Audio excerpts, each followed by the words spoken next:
La TVT au cœur de l'information.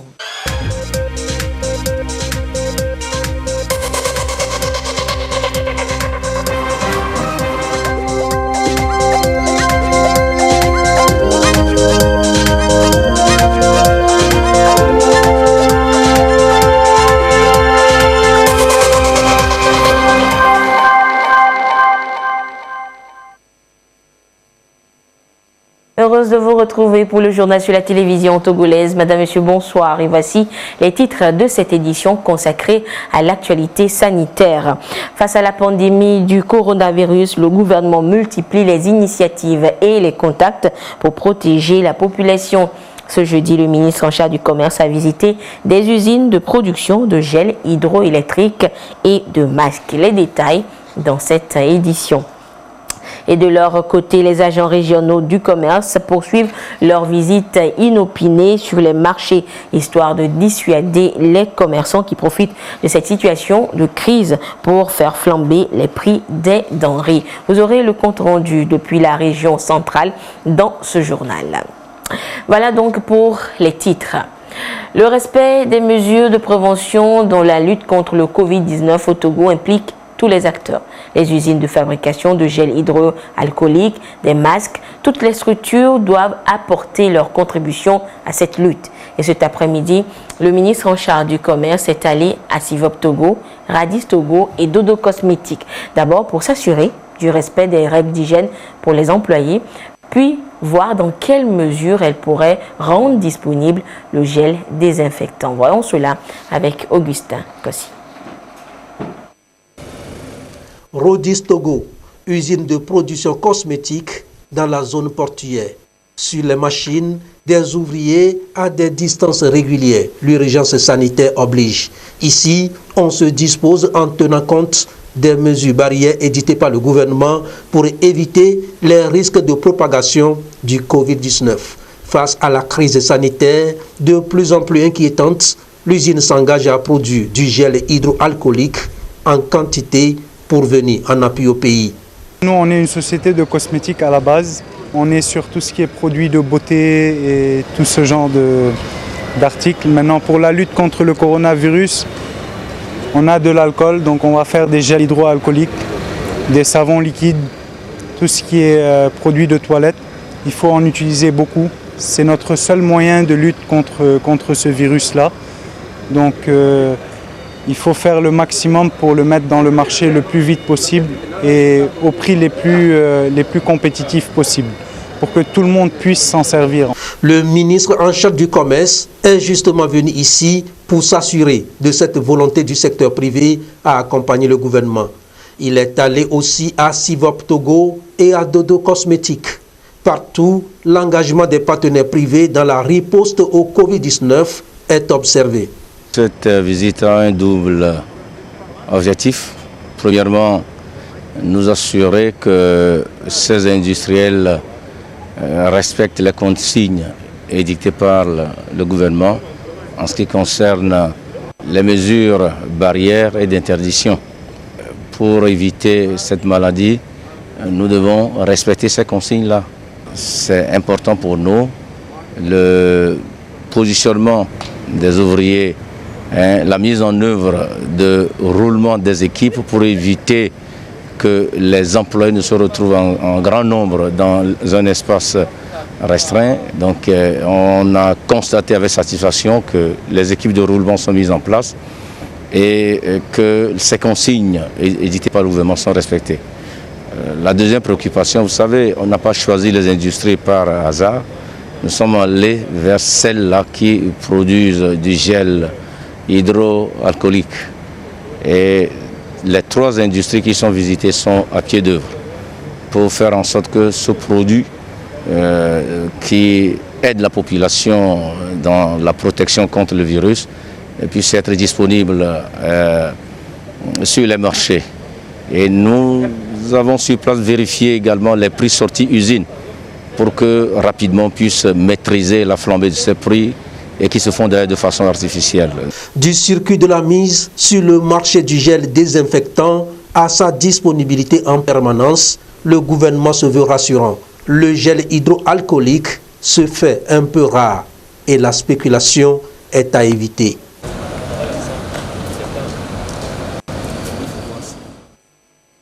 Et parlons justement de la spéculation. En cette période d'inquiétude, certains commerçants véreux profitent pour augmenter le prix des produits. Eh bien, le gouvernement va en guerre contre ces commerçants et pour les démasquer, les responsables de la direction régionale du commerce central étaient sur le terrain. Le compte rendu depuis Sokodé de Désiré Aloy.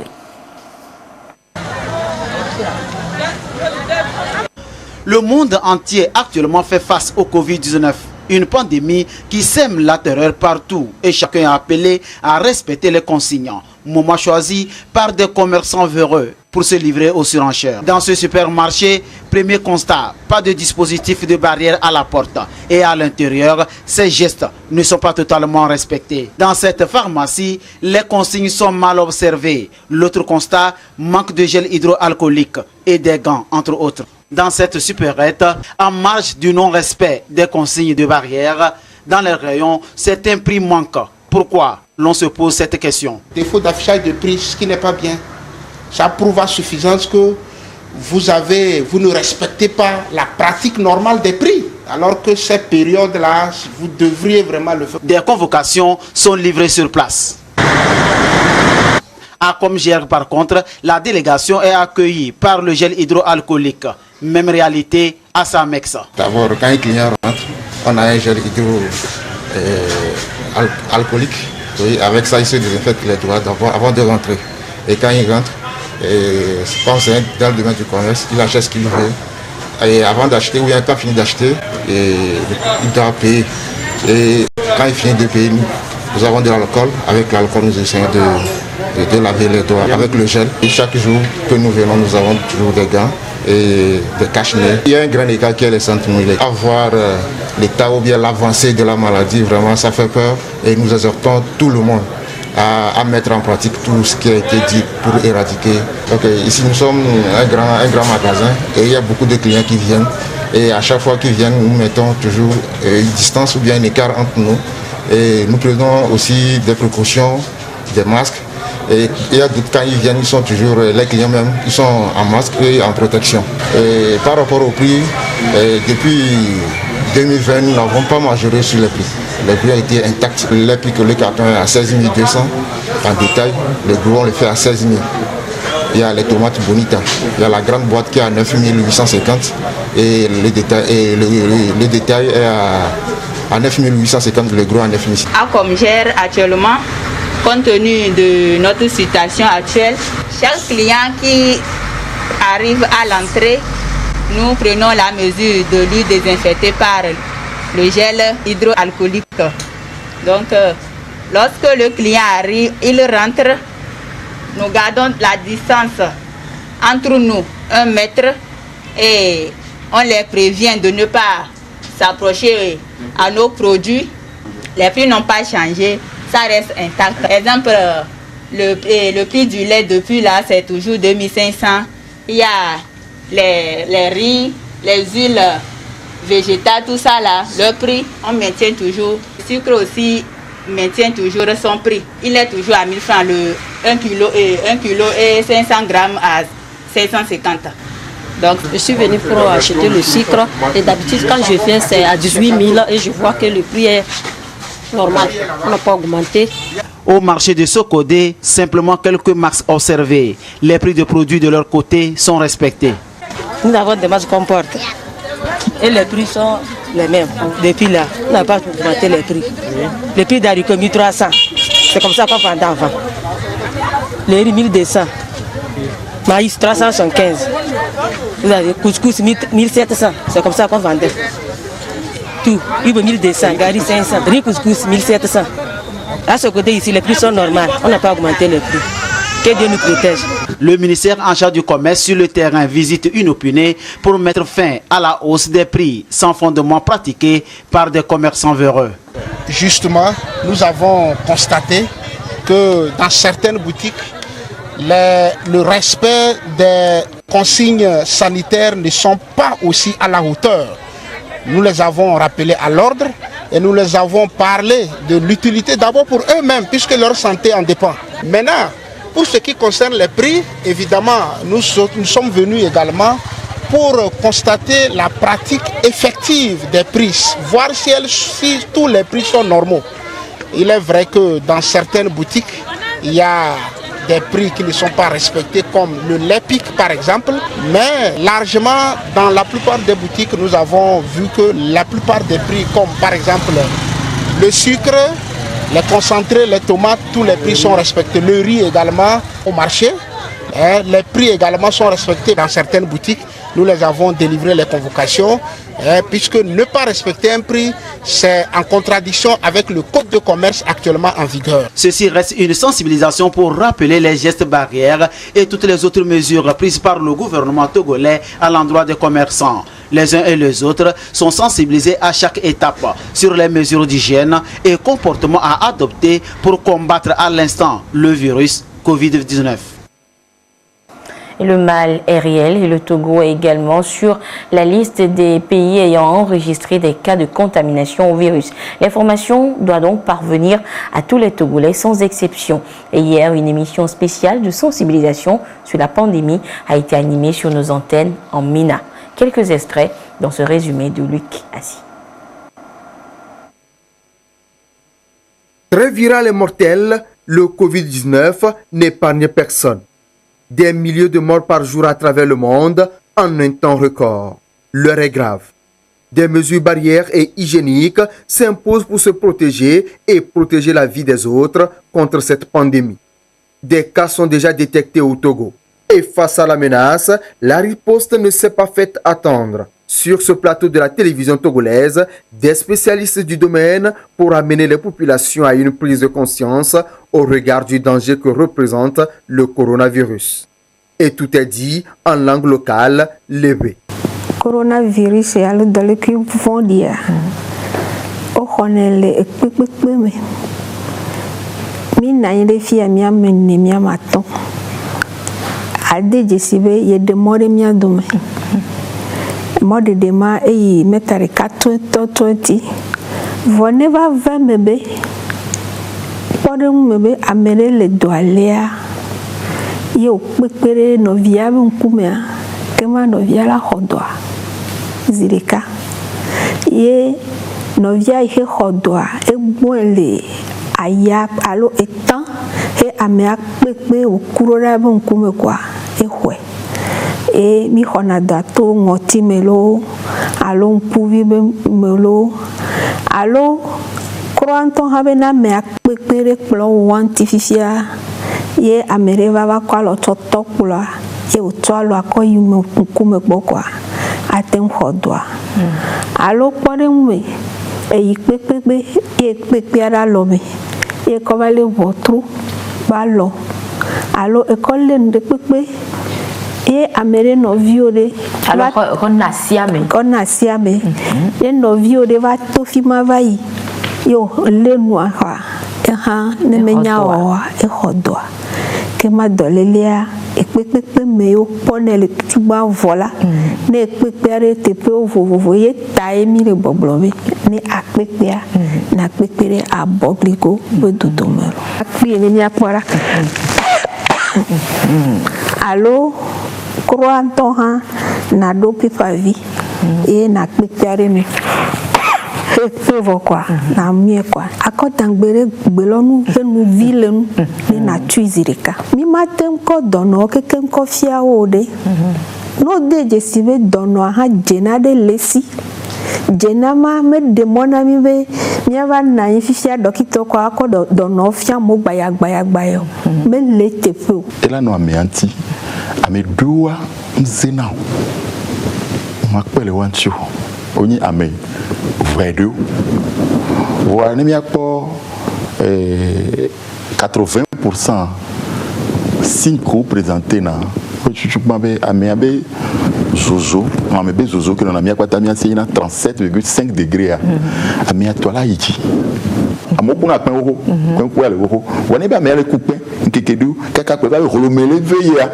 ke enyare ba amede pepe la tenle de ke bedoa mi ma glo fifi be amede ya le ni sohero alo du ya metoro alo pe ya toro ike La télé doit faire. Carole Pétou et ses invités ont également mis en exergue les dispositifs recommandés et appliqués par le gouvernement pour limiter la propagation du coronavirus.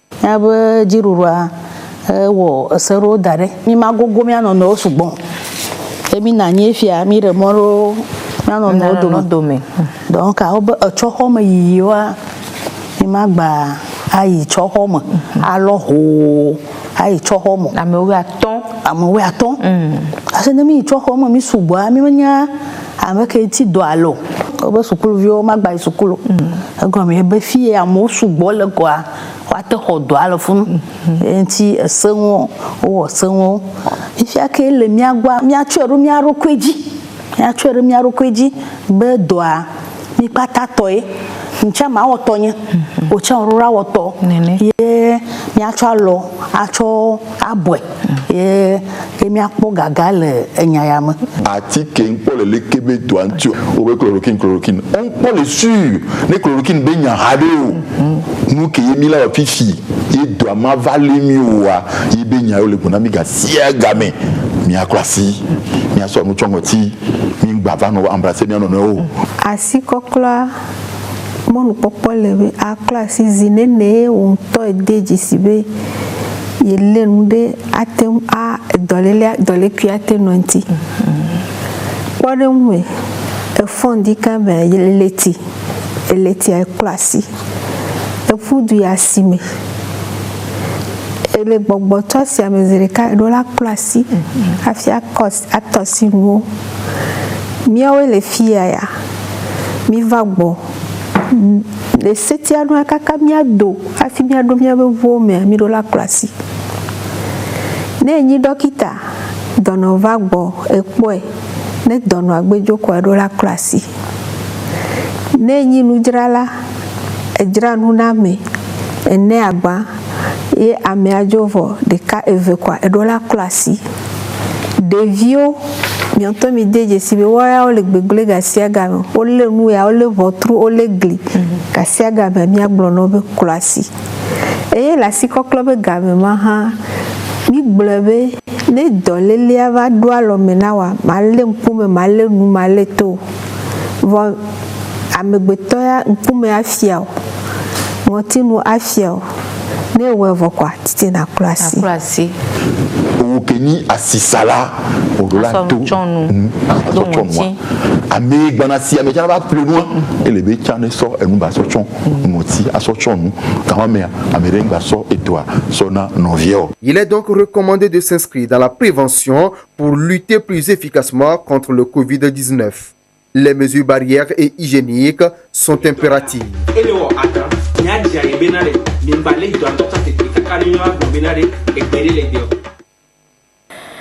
Et vous sachez que cette situation de coronavirus, des explications de même type vous seront présentées également ce soir dans une émission spéciale, mais cette fois en cabiais. À suivre donc à partir de 21h sur la télévision togolaise.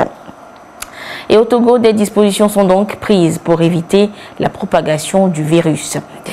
Et pour éviter donc la propagation du virus, la salutation, le contact d'autrui et tout cela est proscrit ces derniers temps. Disons en quelque sorte que tout ce qui constituait la sociabilité des Togolais. La question qui se pose aujourd'hui est de savoir comment vivent les Togolais aujourd'hui. Est-ce que le coronavirus impacte négativement la sociabilité des Togolais? Elia Gbanyadao et Solange Amandé nous en parlent dans le dossier qui suit. Le coronavirus impose ses contraintes depuis son apparition en Chine. Les habitudes ont changé indépendamment de la volonté des humains. Les relations sociales, hiérarchiques et familiales ont reçu un coup. Une situation assez fragilisante, mais qui a tout son sens. Le coronavirus, le mal de l'heure, bouscule tout. Oui, à la maison, on prend les dispositions telles que le gouvernement le demande pour que nous ne soyons pas contaminés.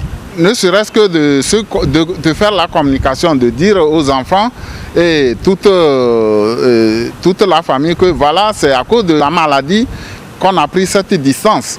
Donc après la maladie, on revient comme on était. C'est dommage, mais bon, nous sommes obligés de respecter les consignes. Et suite à ces mesures, on se sent un peu différent. Psychologiquement, c'est choquant de rentrer et puis ne pas pouvoir accueillir les enfants comme d'habitude, puisqu'ils doivent courir, ne peuvent pas y rentrer. Mais bon, on est obligé de respecter ces conditions afin de se sauver de cette pandémie et surtout protéger aussi ceux avec qui nous vivons. On avait l'habitude entre amis de se voir, d'échanger et se toucher même, hein. C'est entre amis, se saluer, donner la main, tout ça. Aujourd'hui, tout ça est fini. Donc on est là, à distance. C'est frustrant. Et je fais l'effort de garder au moins 1 mètre 1m50 de distance avec mon interlocuteur. Difficile de s'adapter à ce nouveau mode de vie. Mais rien à faire, une urgence pour être à l'abri de la pandémie. Comment vivre alors dans une société où les barrières sont infranchissables? Cette pandémie remet en cause les valeurs, remet en cause les relations. J'allais dire, comment peut-on préserver l'humanité dans un monde confiné? Le problème est posé. Mais si nous voulons s'inscrire dans la dynamique de l'universalité, de la mondialisation, il va falloir s'y prêter au jeu. Si nous revenons en Afrique, dans nos contextes, c'est la relation, la solidarité, comme on le dit, Afrique, terre de solidarité. Mais cette solidarité, avec cette pandémie, est remise en cause. Si nous prenons des mesures aujourd'hui pour que ça ne soit pas de relations cassées à jamais, il faut développer dès à présent la solidarité. Moi, je l'ai dit aux amis, il faut la solidarité de proximité. C'est donc un bouleversement radical que connaît le monde. Être plus proche des autres et surtout en masse, désormais interrompu. Le Covid-19 ne doit en aucun cas anéantir les liens humanistes, mais plutôt les renforcer pour une société plus juste.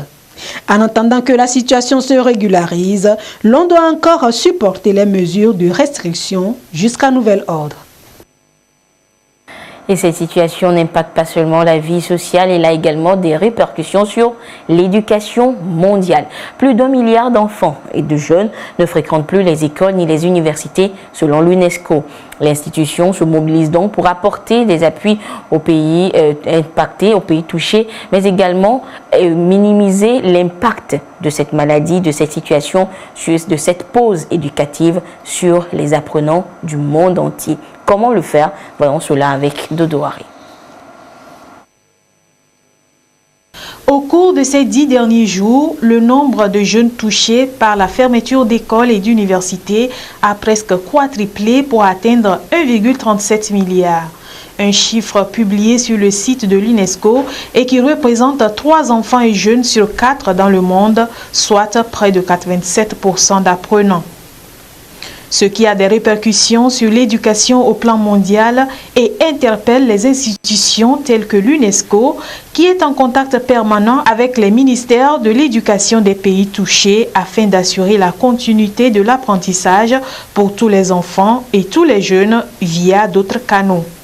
Le soutien apporté par l'UNESCO porte notamment sur une assistance technique pour préparer et déployer des mesures inclusives d'apprentissage à distance, une sélection des ressources pédagogiques numériques que les gouvernements, établissements scolaires, enseignants et parents peuvent utiliser pour proposer des solutions aux élèves, un répertoire de plateformes d'apprentissage nationales destinées à favoriser la continuité des programmes scolaires. À cela s'ajoutent des partenariats visant à renforcer les capacités nationales et locales en matière de services éducatifs à distance. L'institution a organisé récemment une réunion en ligne avec un groupe de ministres de l'Éducation qui ont échangé des informations sur des mesures d'intensification déployées dans leur pays pour aider les enseignants, les parents et les élèves à faire face à l'apprentissage à domicile. Ils ont également souligné les nouveaux défis nécessitant une coopération mondiale. L'UNESCO a également lancé une coalition mondiale pour l'éducation afin d'aider les États à développer les meilleures solutions d'enseignement à distance et à atteindre les enfants et les jeunes les plus à risque.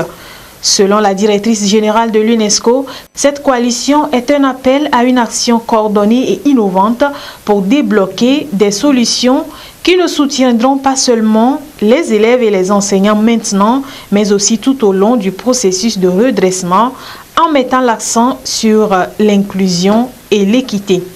La fermeture des écoles touche de manière disproportionnée les élèves vulnérables et défavorisés qui dépendent de toute une série de services sociaux, notamment en matière sanitaire et alimentaire. Le PAM, Programme alimentaire mondial, travaille avec les gouvernements et ses partenaires pour s'assurer que les écoliers et leurs familles continuent à recevoir un soutien qui répond à leurs besoins alimentaires et nutritionnels pendant la crise Covid-19. Dans les pays où les écoles sont encore ouvertes, la priorité est de s'assurer que les normes d'hygiène, de comportement et de sécurité sont respectées et que des mesures de distanciation sociale sont prises pour atténuer le risque d'augmentation d'infection. La secrétaire générale adjointe de l'ONU a exprimé l'engagement total des Nations Unies envers la coalition mondiale de l'éducation créée par l'UNESCO. Des partenaires multilatéraux tels que le Haut Commissariat des Nations Unies pour les réfugiés HCR, l'Organisation internationale du travail l'OIT, le Fonds des Nations Unies pour l'enfance l'UNICEF, la Banque mondiale, l'Organisation mondiale de la santé OMS, l'Organisation internationale de la francophonie se joignent à l'initiative.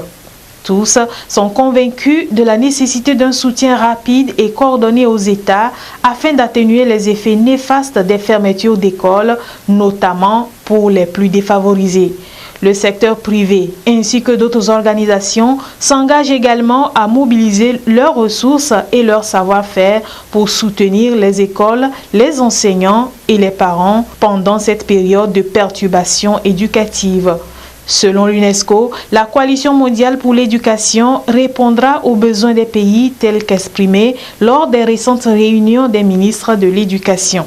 Elle aura pour mission, entre autres, d'aider les pays à mobiliser les ressources et à mettre en œuvre des solutions innovantes et adaptées au contexte pour dispenser l'enseignement à distance, de rechercher des solutions équitables et un accès universel et de faciliter le retour des élèves à l'école lors de la réouverture des établissements afin d'éviter une hausse des taux d'abandon. Et face à l'ampleur de la propagation du virus meurtrier, il est recommandé un certain nombre de mesures préventives pour faire barrière en attendant de trouver un remède efficace. Et parmi ces précautions figure en première place le lavage des mains. Un geste simple qui semble anodin mais qui se révèle être un véritable rempart contre la propagation du Covid-19. Comment se laver les mains, ou plutôt comment bien se laver les mains en cette période? Les réponses dans ce dossier de Tchazanam Baga.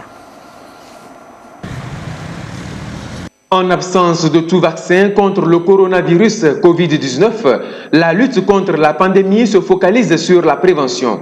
L'idée ici est de circonscrire le virus, le confiner et l'empêcher de se propager. En première ligne dans cette approche qui vise à rompre la chaîne de la contamination figure le lavage des mains. Un geste simple qui, s'il est bien fait, se révèle un vrai rempart contre le Covid-19. Pour laver les mains, il faut d'abord enlever les bagues. Si vous avez les bagues, les bracelets, il faut toujours les enlever. Vous mouillez d'abord les mains. Après, vous prenez le savon. Vous frottez les mains suffisamment. Vous frottez les mains. 20 à 30 secondes minimum, vous frottez les mains. Après, dans les paumes, vous frottez les paumes. Après, entre les intervalles entre les doigts, vous tournez, chaque intervalle. Après, maintenant, vous prenez les ongles. Donc, Donc quand vous faites au niveau des ongles, vous enlevez tout ce qui est sous les ongles et autres. Donc vous lavez suffisamment, vous rincez.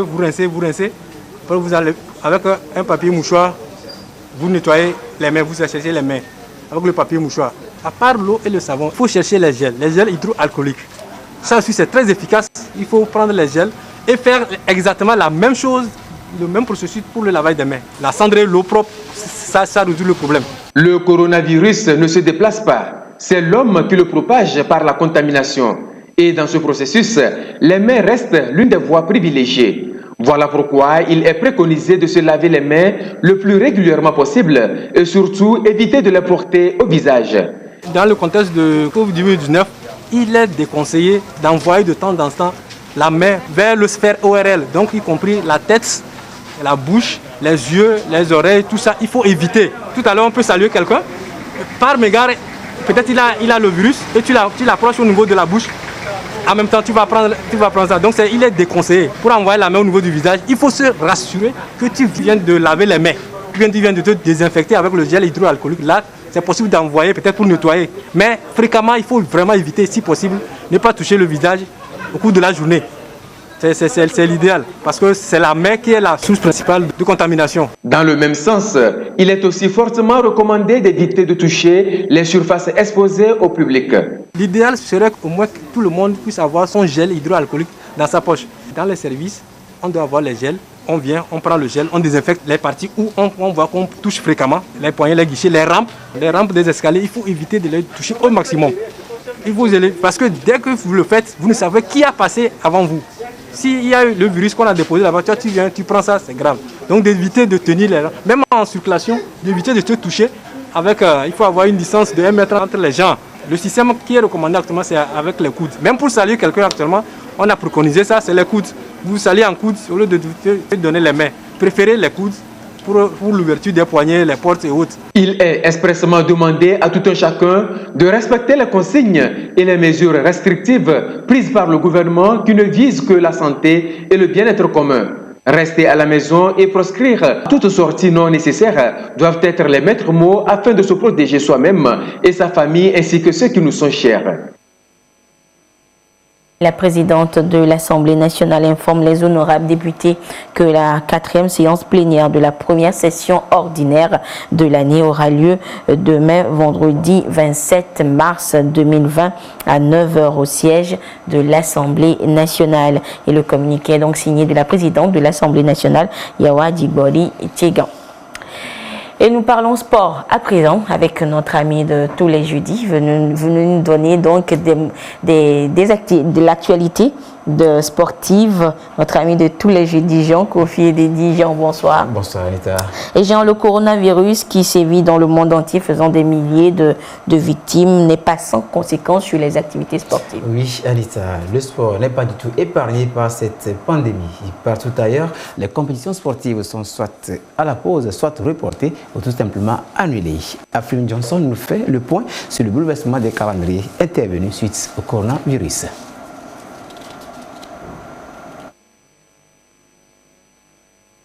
Tiendra pas, la question du déroulement des Jeux Olympiques Tokyo 2020 taraudait encore les esprits, jusqu'à ce mardi lorsque la nouvelle tombe enfin. Les JO sont reportés à l'été 2021. Situation prévisible. Et si la plus prestigieuse instance sportive mondiale, le Comité international olympique, en est arrivé là, c'est qu'il n'a pas eu le choix.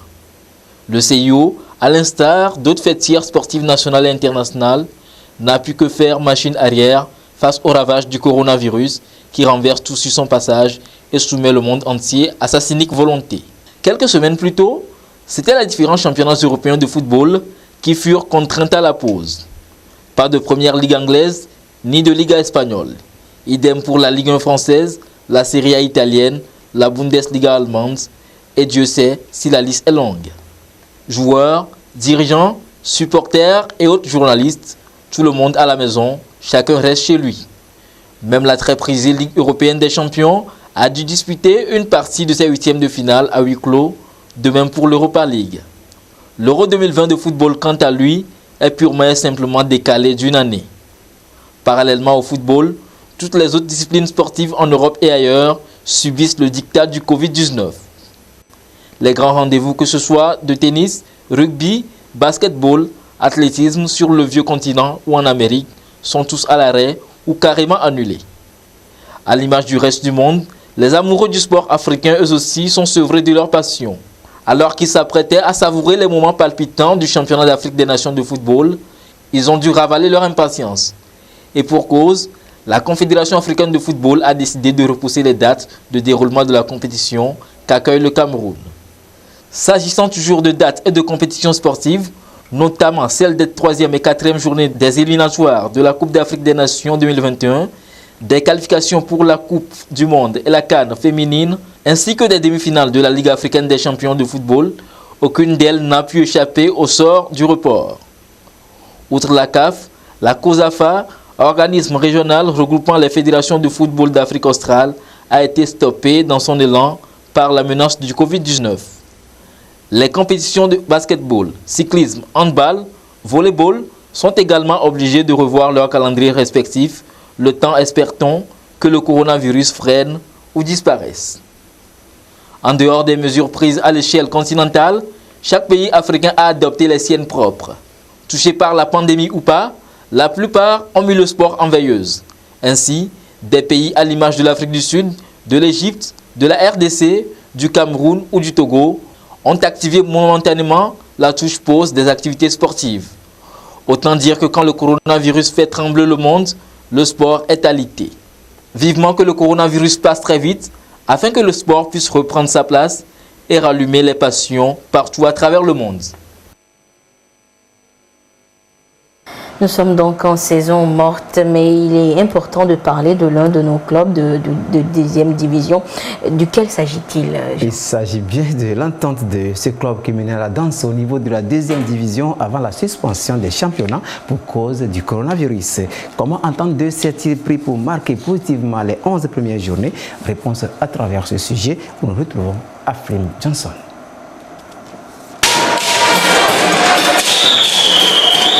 La saison sportive 2019-2020 aura été marquée par une brillante performance du club Entente 2. Nous parlons donc championnat et plus précisément du championnat national de football de deuxième division. Entente 2, club évoluant dans la zone sud aux côtés de ses pairs, ces clubs qui ont marqué l'histoire du Togo, Étoile Filante, Asfosa et Ouattara, a su imposer son jeu de qualité pour jouer les premiers rôles. Champion de l'intersaison après 9 journées disputées, le club de Kovio Kopenye-Konakwe a démarré la deuxième phase avec la même allure. Il garde le fauteuil de leader après 11 journées en totalisant 26 points, soit 6 points d'écart entre lui et son poursuivant direct, Kotoko de Lavier. Cette bonne performance de l'Entente 2 s'explique. Il y a beaucoup de rigueur au niveau de l'exécutif. L'Entente 2 même, d'abord c'est une famille et on se comprend beaucoup de choses. Si vous allez voir et au niveau de l'équipe, vous allez voir que nous avons gardé notre effectif. On a fait de bons contrats aux joueurs et bon nombre sont restés, et ce qui donne cette cohésion. On a fait aussi des recrutements pour étoffer l'ancienne équipe, ce qui fait qu'actuellement nous avons un bon effectif pour affronter cette saison. Et à Dieu plaise, on ira en division d'élite. À voir l'enjeu qui nous attend, l'objectif qui nous attend. Nous n'avons plus droit à l'erreur. Encore cette journée pour l'apothéose de la D2. Et les jaunes et bleus de la capitale attendent avec impatience la reprise du championnat pour réaliser leurs rêves. Oui, Jean, une dernière information. Oui, le rappel du prochain rendez-vous des sports sur la première, samedi à partir de 13h40. Merci Jean, et n'oublie pas de respecter les mesures barrières. Oui, je le fais déjà à l'état. Merci. Et nous poursuivons donc, et pour terminer, je vous donne lecture donc de ce communiqué de la CET. La crise sanitaire due au coronavirus est une pandémie réelle qui menace véritablement tous les continents. Suite à des cas de contamination dépistés dans notre pays, le gouvernement togolais a pris des mesures urgentes et mis en place des dispositifs de riposte afin de limiter et maîtriser la propagation de cette maladie. Conformément aux mesures prises par le gouvernement togolais, la Direction générale de la compagnie énergie électrique du Togo, CET, invite sa clientèle à privilégier les moyens de paiement électronique T-Money, Flows, applications EcoBank mobile, etc. pour le règlement de factures et l'achat de crédits d'électricité prépayés LAFIA, afin d'éviter les attroupements à ces guichets en cette période où cette pandémie de coronavirus sévit. Par ailleurs, la CET rappelle aux clients et tiers en visite dans ces structures d'accueil clientèle qu'ils doivent strictement se conformer aux mesures sanitaires de protection en vigueur, notamment le respect de la distance minimale, le port de masques, cache-nez et de gants. En cas de besoin de réclamation ou de renseignement, la CET demande de contacter son centre d'information et de service via son numéro vert, le 82 28, par email infoservice avec s @cet.tg ou son site internet le www.cet.tg. C'est ensemble que nous combattrons cette pandémie. Et la Direction générale de la CET invite à la franche collaboration de tous et remercie sa clientèle pour sa bonne compréhension. Et c'est sur ce communiqué que se referme cette édition. Merci de votre fidélité à la télévision togolaise. Notez qu'à partir de 21h, vous suivrez une émission spéciale sur la riposte contre le virus, le Covid-19, une émission spéciale en langue kabylie. Excellente suite de nos programmes. Au revoir.